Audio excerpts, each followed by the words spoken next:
welcome to Life Matters. I'm your host, Brendan O'Connell. Well, we had a show a few weeks ago with someone who was inside the courtroom in the Gosnell trials, and today's show looks at the big picture. What did the Gosnell murder trial in the Philadelphia area really mean for the pro-life movement and the pro-abortion movement? And is this an anomaly, or is it something that goes on regularly? And to give us the big picture, we have with us the past president of the National Right to Life Committee. And I just want to read a little bit of her background. She's a developmental psychologist and professor emerita of child development in the Division of Family and Consumer Sciences at West Virginia University in Morgantown. She's been involved in the Right to Life movement since 1971, before Roe v. Wade, when she began speaking to student groups on fetal development. She served as president of the West Virginians' Right to Life for 15 years, and in June of 1991, she became the president of the National Right to Life Committee and served most capably for 20 years in that capacity. Today's show delves further into the broad mosaic of the Right to Life movement. I confidently believe you'll find today's show to be unique, informative, content-rich, truthful, and thought-provoking. Well, welcome, Dr. Wanda Franz. Thank you very much. That's very kind. Dr. Franz, we've recently been through this 8-week trial of the abortionist Kermit Gosnell in Philadelphia. And what does the Gosnell murder trial tell us about abortion in the United States today? Well, I think what the Gosnell trial did was it opened the door to the abortion clinic, and it allowed Americans to look inside and see what really goes on in an abortion and what abortion is really all about, which is just basically the bloody, terrible, horrific killing of human beings. And I think that we've tried to ignore or stand back from the reality of abortion because it is so horrific to realize that every abortion kills a living human person, an innocent child. And I think that the Gosnell trial just showed that up in such stark relief that it really reminded the American public about the seriousness of the abortion issue. And a lot of people are wondering, is the Gosnell situation an aberration as Planned Parenthood has tried to spin it? Is this how Planned Parenthood wants the general public to believe it, or is it something more commonplace? Well, I think that once the Gosnell trial began and people began to be concerned about it, there was an instant attention to the fact that the people in Pennsylvania who were responsible for caring for these clinics and making sure that the clinics were suitable for clients to come to them, and that they were doing a real medical practice and not just simply being killing fields, they had simply neglected their responsibilities. And I think that when you have something like this, an entire state, it completely neglects its responsibility of oversight, you're bound to have a lot of problems. And then after the Gosnell trial, the Pennsylvania Health Department immediately went to work and began to uncover other cases. And it wasn't just Gosnell, there were other clinics. And so Pennsylvania's closed clinics, Delaware has closed them, Florida, Michigan, Minnesota closed a clinic, and there have been a number of states that have, since the Gosnell trial, become very concerned about the situation and have begun investigating. So it made it very clear that this was not simply an aberration, but that there really are problems in the practice of abortion, and it's largely due to the fact that we're not giving the oversight to the clinics that they should be having.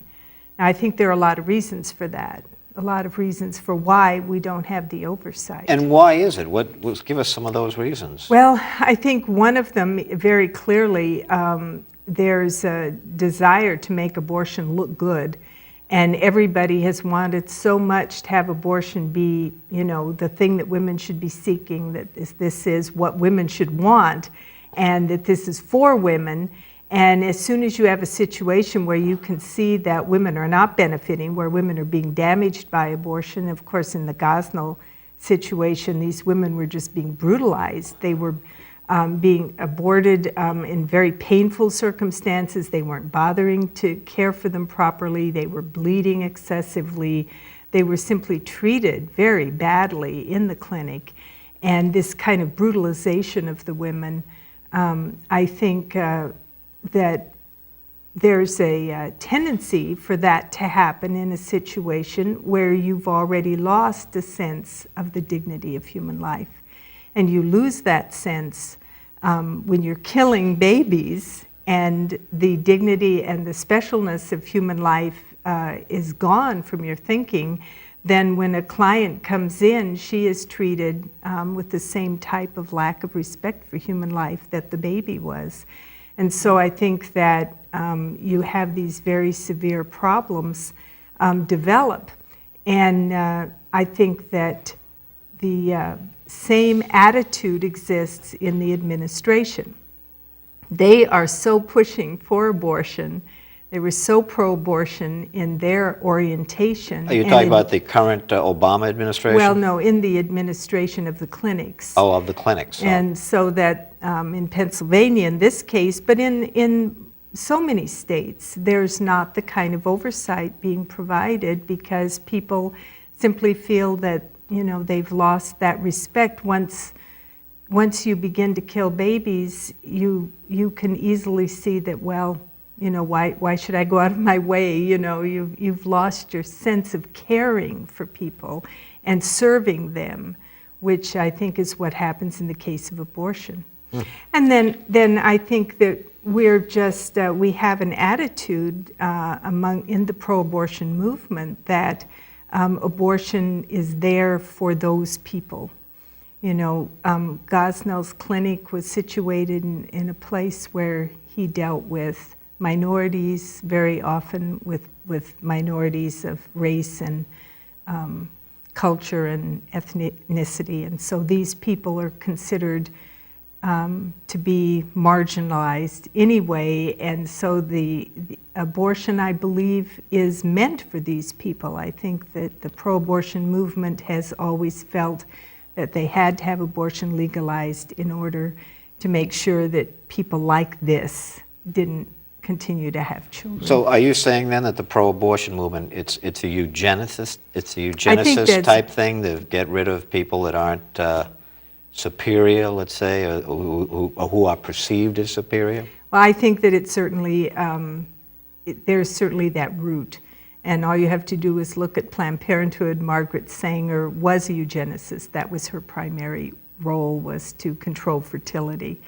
And, you know, Planned Parenthood was founded on those grounds, and I think that that is the root of so much of the thinking among the pro-abortion movement is this desire to control fertility and to limit the population of those that are not considered to be wholly fit.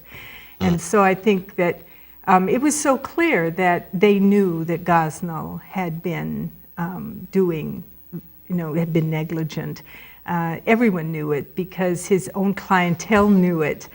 People reported that they didn't go to him because they were concerned about how he handled his clients. So people knew that he wasn't, that this isn't some place you would send your sister, but it was good enough for the people who were in that area. So are you saying then that, you know, most abortionists want to have a baby that's about 10 weeks old in the womb? Are you saying that he lost those types of client and that he did mostly late-term abortions? Oh, well, he had a large percentage of his... He had done all abortions, of course, but there was apparently from the trial we learned, which I had known from reading just the grand jury report, but from the trial we learned that he had a large clientele and that he was slowly losing clientele for just the ordinary abortion, early abortion, the typical abortion, and that more and more he was filling in with late-term abortions as his way of making money. That was where the business was, and so he switched more and more into that area, and he became known as a late-term abortion practitioner. And let me ask you, I read that he had separate floors or facilities for those that were not white, that were of color, either black or Hispanic. And what were those conditions like? Were they better for the whites than the blacks, or what went on as far as the testimony? Yeah, in the trials, they talked. Well, in fact, in the grand jury report, they had interviewed people who were staff members of his who noticed that the white women had a special room upstairs where it was cleaner and neater, and they were treated better and had more care. And she actually asked him why it was that they got treated differently from the women of color, and he just said, well, that's the way of the world, that women who are white are more apt to complain and more apt to sue and more apt to be upset if things don't go well. So he tended to cater to them a little bit more in order to make sure that they were reasonably satisfied with the treatment, whereas the women of color, he simply disregarded their needs and concerns in the same way, because he knew that even if they had had a very bad experience with him, chances are they wouldn't come back and sue him. And that was just his interpretation of the current state of affairs in that community. Mm-hmm. Now, let me ask you, the quote-unquote mainstream media was so unwilling to cover this story. It's so much greater than all these other stories they cover that are, the death of one individual. I mean, this was the death of perhaps many individuals. Why are they so unwilling? Are they just is it their holy grail, basically, the mainstream media? I'm talking ABC, NBC, CBS, CNN, MSNBC, those type of outfits. Well, it was interesting that someone finally posted a picture of the section of the trial area that was reserved for the media, and they discovered that there was nobody in those seats. There was nobody sitting there, that the media simply hadn't come out for this the way they would have expected in such an obviously important kind of case. And it wasn't until a couple of liberals, Kirsten Powers among them, who is occasionally on Fox News, who really called them out and said, you must cover this story, because this is about something that's very serious. Abortion is the most commonly performed medical procedure in the country. We have over 1 million abortions a year, and when you can see that this is the kind of facilities that are out there that are not being cared, properly controlled, this is a story, and it was something that finally the media kind of reluctantly jumped in. But I think the media really is on the side of trying to encourage abortion and wanting women to have access to abortion to the extent that they're afraid to do anything that will discourage it, such as telling the truth about how horrible abortion is and telling the truth about the damage it can do and the danger of having an abortion and the deaths that occur. And of course we know that they don't cover the deaths. They don't cover things that happen in the abortion industry. And they often put the person in an ambulance and bring them down to a hospital, and they declare dead at the hospital rather than at the abortion clinic. Well, and sadly, they send the women home and don't care for them. They send them home, and if the women call back, they say, well, you're done, you've had your abortion, and if there's any complications, then they have to go to another facility, a hospital or whatever. Well, do you see this Gosnell situation then raising, did it go beyond just the pro-life community as far as out into the public, or will it be brought up again? I understand there's someone in Texas that is a late-term abortionist that's under a lot of heat right now subsequent to the Gosnell trial. Do you feel that this will have a long-term impact? Well, I certainly hope so, because it's so important for us to realize that what abortion is, how dangerous it is, and how much oversight is needed. And when Roe versus Wade came down, what shocked me was to realize that the door had been opened completely to wide open abortion on demand at any time in pregnancy, and yet the kinds of controls that were going to be allowed in order to protect women from the industry of abortion were so limited. And over the years, the pro-life community tried passing various kinds of laws and regulations to control the industry, and they were always struck down by the Supreme Court, or frequently were struck down, because women were supposed to have this unlimited right, constitutional right to abortion. And I think the public has to be aware that what the court did was to constitutionalize the right to abortion. It's like your First Amendment speech rights or your Second Amendment right to bear arms. It has become almost sacrosanct in terms of our country's attitude toward this right that you have, and it's very difficult to control rights that are deemed to be at that level of a constitutional right. And so when efforts were made to control the industry and to prevent the industry from engaging in abuses, the court tended to strike down most of our efforts. Now, it wasn't until Casey versus Southeastern Pennsylvania, which is, of course, the Casey case, that is the important one that affects this case. Now, what is the Abortion Control Act, and how does that fit into Casey? Right. Well, in Pennsylvania, they passed an Abortion Control Act, and the purpose of that Abortion Control Act was to control abortion, to limit it and outlaw it in the last trimester, and there were a number of provisions in it. And Planned Parenthood of Southeastern Pennsylvania challenged it in court, which always happens to all pro-life laws. And it's usually Planned Parenthood who does challenge our laws. And they challenged it, and Casey, in Pennsylvania, the Attorney General took that up at the time, and so the case became known as Casey versus Planned Parenthood of Southeastern. Wasn't Casey the governor of Pennsylvania? He was, yeah. Mm-hmm. And so that case was taken all the way to the Supreme Court. And at the time, we had hoped, in the pro-life movement, we had hoped that there would be a chance that the Supreme Court might use that case as an opportunity to limit the reach of Roe and Doe, to do something to Roe versus Wade, and the same day that came down Doe versus Bolton, on the very same day in 1973. Yeah, those two cases, which set the stage for the opening to abortion on demand in America. And so we had hoped that Casey case would be the one that would get the Supreme Court to kind of re-look at those decisions. And of course, as it turned out, Kennedy, whom we had thought was with us on the issue. The Supreme Court Justice, Anthony Kennedy? Right.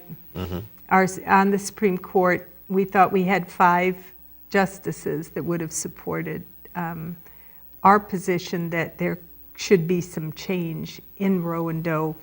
And Kennedy, apparently we've since found out, was the one who did not go along with that. So the majority chose not to use this case to challenge the Supreme Court decisions about Roe and Doe, the constitutionality of it. But they did uphold a lot of the law, the Abortion Control Act. And one of the parts they upheld was this outlawing of abortion in the last trimester. And so what we have is a law in Pennsylvania that says it's against the law to do abortions in the last trimester, but of course that's exactly what Gosnell was doing. Mm-hmm. So he was allowed to continue to break the law, and no one was calling him on it? The state officials weren't doing anything? They were just letting it happen? Yeah, and even those that were supposed to go in and actually investigate, just routinely visit his clinic, didn't do what they were supposed to do. Well, now, let me ask you, you had a recent case in West Virginia. Actually, it's going to be a lawsuit. Mm-hmm. Can you tell us a little bit about that? This is just another example of what goes on in the abortion industry. What happened there? Well, this was just, and I think these are very common, actually, that a woman went to an abortionist in West Virginia, and she didn't feel she was being properly anesthetized, and she was uncomfortable, and she asked them to stop to stop the procedure, that she didn't want to go ahead with the abortion. And she claims that they held her down, refused to allow her to leave, and completed, well, they did the abortion. Apparently they didn't complete the procedure because the next day she had to go to the hospital. We were discussing earlier, she had to go to the hospital on her own to have the fetal parts removed that the abortionist failed to remove from her womb. But she claimed that it was excruciatingly painful and that she didn't receive proper care. And I think this is just one more of these stories, that a woman who has not been treated properly by an abortion facility, she hasn't received proper medical care. They're not behaving like clinics with clients where you're serving a client and trying to do the best by the client. They're in the business of killing those babies. And I think this is so common. We hear about them all around the country. The mindset of abortionists, basically. Yeah, just that it becomes one of those things where the attitude toward the woman is just damaged by their lack of respect for human life that occurs because they're in a business like abortion. And so it'll be interesting to see. This case has just come to light, and I don't know how it'll be prosecuted and whether she'll, succeed in her case. I don't know how accurate it is. We haven't heard the details. But I think it's important for the public to realize that these cases come up constantly around the country, just all the time. And these are the kinds of things that are not being covered by the media. You don't get a picture of the thousands of cases that occur around the country throughout the years that really paint a very negative picture of how damaging abortion can be and how painful it is and how difficult it can be. And I think that these are the sorts of stories that Americans need to know about. They need to realize what really goes on inside the abortion clinics, because it's so easy to just ignore that, to forget it, to treat this as a kind of an ethical, philosophical discussion, and we're going to talk about the philosophical reasons for the right to life, but really, how are women being treated? What's happening? What is going on inside those clinics? And I think it's a very sad picture. The primary thing that happens is that there's a painful, bloody killing of a child every single time. My last question to you, do you feel that after this case in Philadelphia, the Gosnell murder trials, do you feel that that around the country there'll be more oversight, or do you think that it will just, this will just a blip in the radar and they'll just go back to the same way they've been doing things all the way they've been doing it, which is with very little medical oversight? Yes, exactly. I would hope that it would. It certainly has led to more oversight immediately in the short term. I would hope that everybody in this country would demand that their leaders give the kind of oversight that these women deserve, and that they not be thrown into these situations where there's so much damage and so much pain. And but it's only going to happen if Americans really take the position that it's time for oversight. It's time to really look at this question. It's not going to happen if we just go back to having coffee as usual and ignore this issue because it happens behind closed doors. Gosnell opened the door, gave us a chance to see it, and we really do have to, I think, take that opportunity to move forward to making a difference.